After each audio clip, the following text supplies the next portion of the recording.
সূরা সূরাতুল আনফালের মধ্যে বলেছেন 1 নম্বর আয়াতে আল্লাহ রাব্বুল আলামিন বলেছেন ইয়াসআলুনাকা আনিল আনফাল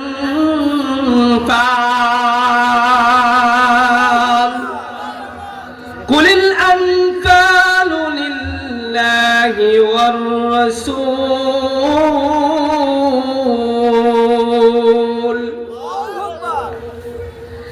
আল্লাহ রাব্বুল আলামিন আল্লাহর প্যারা হাবিবকে জানায় দেন,